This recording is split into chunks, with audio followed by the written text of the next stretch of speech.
Espinosa, buenos días. Buenos días, Alberto, buenos días, Nicolás, buenos días a todo el público. El abogado del año, felicidades a nombre del Proyecto Puente y Unirradio muchas por gracias, tu merecido reconocimiento que te hacen el viernes. No, muchas gracias, Luis Alberto. Digo, por andar de mitotero, andamos recibiendo tipo de reconocimientos, ¿no? Muchas gracias. Nicolás Pineda, buenos días.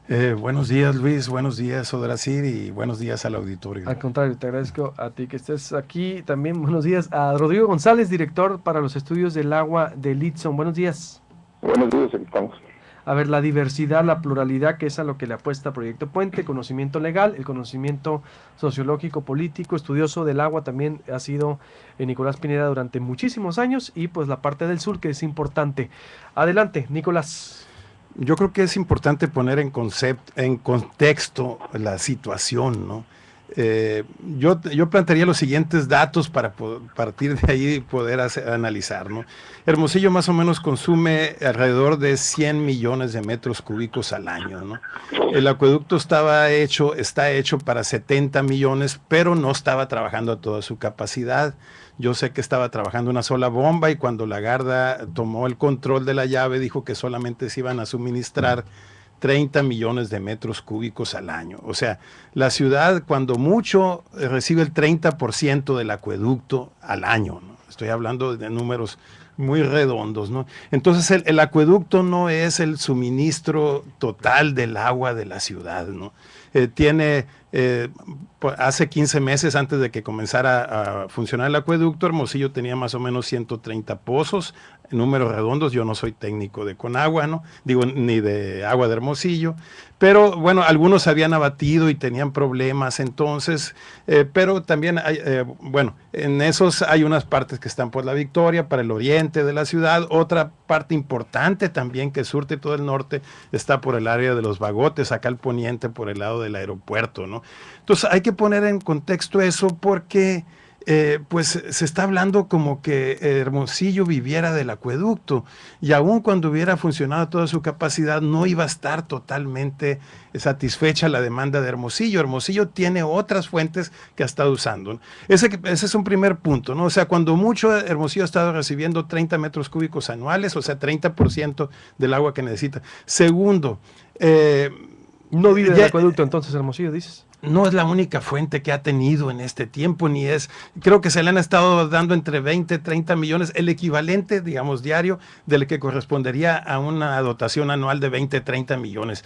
Incluso hay, aquí yo quisiera traer a colación un dato que no se maneja, yo todavía tengo la incógnita de cómo se está pagando eso y quién lo va a pagar, porque Agua de Hermosillo está quebrado, subió la tarifa sustancialmente, pero no estoy seguro si puede sostener el pago a la Comisión Federal de Electricidad por la simple operación, no por la infraestructura, ¿no?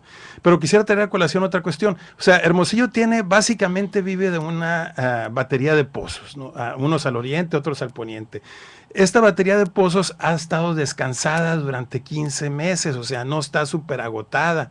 O sea, tuvo oportunidad de recargarse durante 2 inviernos, 2 veranos, y digamos, no creo yo que esté abatida, no está, al contrario, debe de haberse recuperado, y llega además en un momento muy coyuntural, que es cuando termina el periodo de secas en Hermosillo y comienza casi de esta discusión coincide con la primera gran lluvia de este año, ¿no? Entonces, ahorita los pozos deben de tener suficiente agua como para que mañana no se cierre el acueducto y no haya ninguna crisis durante varios meses. Los meses difíciles de Hermosillo son abril, mayo y junio. Estamos en julio, ¿no? Entonces yo ese contexto para empezar quisiera mencionar, ¿no? Después podemos agregar otros elementos. Ahorita hay suficiente agua para... debe de haber. ¿Por las lluvias? Con los puros pozos, porque pues ya acaba de caer una buena lluvia. Bueno, cayeron 1 o 2 lluviecitas ligeras someras, diría, pero ayer cayó una lluvia, no sé cuántos milímetros serían, pero estuvo bastante... ¿Durante por cuánto tiempo la suficiente agua para Hermosillo la que habría? No, yo no puedo Okay. meterle números, ¿no? Sí, pero lo que yo digo es que los pozos están ahorita recargados, están descansados de 15 meses, no han tenido la presión que tuvieron en el verano de abril, mayo y junio del 2013 y ahora en este año 2014 no tuvieron esa presión, el acueducto les dio un respiro. Claro. Entonces yo quisiera dar ese contexto. Entonces, porque creo yo muy alarmista, muy llamando al pánico de que mañana se van a cerrar todas las llaves, eso no debiera de ser. Ahora, ya alguna vez me salió el tema del plan B, debía de haber un plan B, ¿no? O sea, tenemos gentes que si son técnicas, si son responsables, deben de... Esto no era improbable, digamos, siempre se mantuvo como un escenario posible, como una posibilidad de que hubiera un dictamen. Varias veces se anunció que ahí venía la Suprema Corte y cosas así. No sé si esto sea definitivo, ¿no? Pero bueno, yo quisiera que Doracil tocara también el tema jurídico porque yo también por ahí veo, no sé si esto vaya a ser ya así, si el acueducto se cancela o si hay jurídicamente la opción. Yo considero que hay que reponer el caso jurídico porque yo ya lo mencioné en otro programa tuyo anterior, este es un acueducto como Napafa, sin permiso, ¿no? Un diablito a una presa, ¿no? Y hay que arreglar la cuestión. Yo siento que hay que reponer el caso jurídico de la compra de derechos. No queremos andar en Hermosillo con uno Napafa, queremos tener un acueducto legal. Así o sea... Y que todavía falta la corte que lo diga, ¿no? Sí, mira, bueno, ya que pasa la corte, el aspecto agua legal, ¿no? Sí, ahorita me voy con el agua. Vamos, ahorita cierro contigo con el legal, ¿te parece? Para que ver otra opinión también sobre lo que dice Rodrigo González, que es un estudioso de los asuntos del agua del Instituto Tecnológico de Sonora, y cierro contigo. Perfecto. Adelante, Rodrigo. Sí, como no, estamos para servirles, y bueno, ya tenemos desde el 2010 con este tema y que muy bien lo han trabajado ustedes en su programa, así que felicidades por ello. Estamos considerando que estamos en la parte final de estos alegatos y que, bueno, afortunadamente ahorita está lloviendo mucho en las cuencas, tanto en la del Yaqui como en la del Mayo, como en la del río Sonora, y se me hace alarmista esta acción que están emprendiendo respecto a que están en una emergencia en el caso del río Sonora. Uh-huh.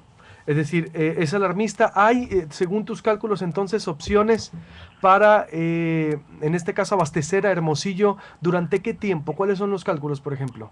Mira, ahorita con lo que está entrando tanto a la presa Abelardo L. Rodríguez como a la presa El Molinito, en mis estimaciones, de acuerdo a los caudales que yo observé ayer por fotografías en el río San Miguel, estuvieron entrando del orden de entre los 50 y 70 entre los 50 y 70 metros cúbicos por segundo, ¿no? Para mí la cuestión de demanda por este verano no se satisface con los almacenamientos que ahorita llegan, ¿no? Pero lo más lamentable de todo esto es que el plan B no sea iniciar perforaciones o no sea reparar fugas, sino que el plan B sea una estrategia mediática para hacer ver bueno, pues en este caso a quienes proyectaron esa obra como víctimas y están utilizando la ciudad como rehén, ¿no? Eso es lo que se observa desde acá. Pero no hay tal alarma, ¿no? No hay tal alarma. ¿Me confirman, quiere entrar Enrique Martínez al debate, cómo ven? Adelante. ¿Lo autorizan? Tú eres el del programa. Bueno, pero consenso. Sí, lo vamos a escuchar, por supuesto. Que entre también. Bien, esta es la postura de Litson, dice entonces, es una postura exagerada. ¿Hay agua? ¿Mande? Hay agua. Hay agua en la cuenca, hay opciones que la opción por el tandeo es la opción más torpe, ¿no? Uh-huh. ¿Por qué? Porque sí hay, dices, en este caso. Porque sí hay, ahorita está entrando en la cuenca, es muy sencillo. El acueducto tiene un reservorio que se consideró para entrar en acción en cuanto hubiera una falla. Tienen tiempo para implementar otras acciones. Y la otra, la legal, no tienen derecho sobre ese acueducto. Se estuvo combatiendo desde 2010, se les dijo que tuvieran un plan B porque lo podían perder, ¿no? Ahorita el abogado te puede decir, no es una situación de fondo, pero la tendencia es muy directa hacia ese objetivo, ¿no? Aquí las cosas se están planteando con la dirección que indica que ese acueducto debe ser cerrado. Totalmente. Odacir Espinosa. Mira, digo, retomando un poco lo que dice Rodrigo, y creo que es importante señalarlo, no es digo, y contestándole un poco a Nicolás, no es una cuestión de ya que de manera definitiva ya se establezca que ya se cierra el acueducto. Hay que decirlo, que tengo entendido que el ayuntamiento y la Secretaría de Gobierno, bueno, el gobernador del estado presentaron un recurso de queja en contra de la suspensión. ¿Qué significa eso? Que obviamente se están inconformando por ese mandato del juez que dice que se cierre el acueducto, que le cierren la llave, como decimos de manera así muy común, ¿no? Y el tema radica aquí es que tendrían que probar, o sea, y ese yo creo que es la importancia de esto, tendría que probar los argumentos técnicos y legales del Ayuntamiento de Hermosillo, y en este caso también del gobierno del estado, de que existe esa extrema necesidad del agua en Hermosillo, que el acueducto es la única opción ahorita que nos podría dar agua a Hermosillo, que yo creo que ahí es ese argumento técnico, probablemente por lo que dice Rodrigo y Nicolás, pues creo que no tendría un sustento, ¿no? Por ese lado. Por el otro lado, yo creo que, y hay que verlo desde la óptica legal y de la óptica constitucional, hay afectaciones directas, se supone, en el tema de los derechos indígenas, particularmente al derecho o garantía de audiencia que está tutelado por tratados internacionales, etcétera, etcétera,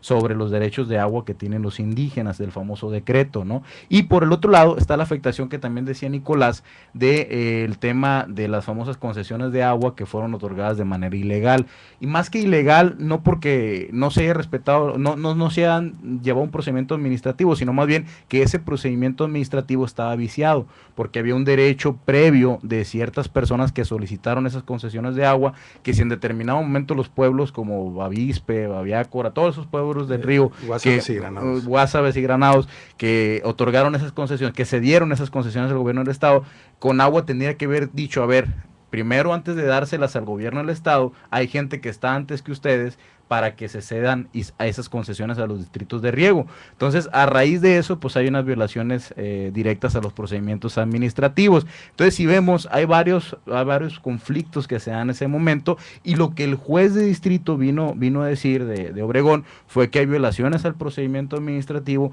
incluso en el tema de la licitación pública, y concede esta suspensión.